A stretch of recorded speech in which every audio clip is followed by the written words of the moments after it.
Shabari has a small role to play in the Ramayan, the epic poem from Hindu mythology.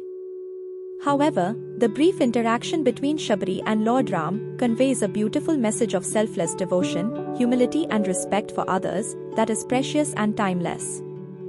This is her story. Shabari was born into a poor tribal family, living in the forest. From a young age, she was kind and deeply spiritual. When Shabari grew up, her parents arranged her marriage with another tribal boy. However, she was shocked by the ritual of sacrificing animals as a part of their tribe's wedding rituals. She ran away from home in the middle of the night. When wandering in the forest, Shabari came across the ashram or hermitage of a sage, Rishi Matang. The kind-hearted sage, who belonged to a low caste but had attained the status of a rishi through his austerities and purity, gave her refuge, and Shabari became his devoted disciple. She would sweep the ashram, collect firewood, and cook food for all the sages who came to meet and learn from Rishi Matang.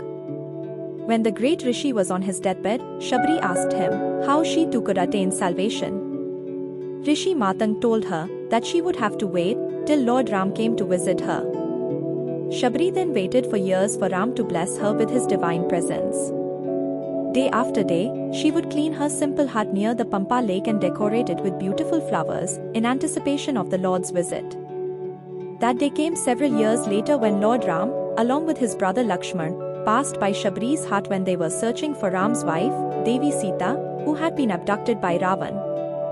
Shabari, now an old woman, was overwhelmed by the sight of the Lord.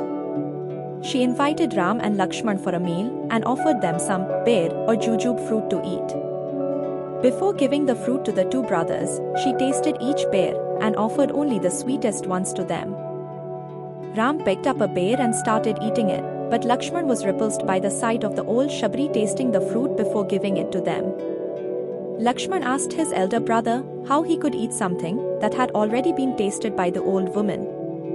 Ram smiled and told Lakshman that what he saw was only a woman tasting some fruit before offering it to them.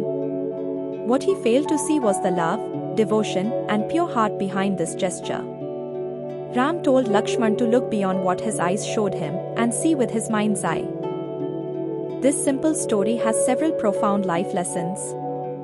The respect which Lord Ram, who came from a royal family, gave Shabari, who belonged to a so-called lower caste, teaches us that we must treat everyone with respect, irrespective of caste and color. The manner in which Ram gracefully accepted Shabari's simple offering of fruit that she had already tasted for sweetness is an object lesson in humility and grace. Shabari wanted nothing more in life than to meet the Lord, and she prepared every day for decades for him to bless her with his divine presence. This is a perfect example of love and devotion. The Lord does not see caste or color, wealth or poverty. All he sees is devotion, simple and pure.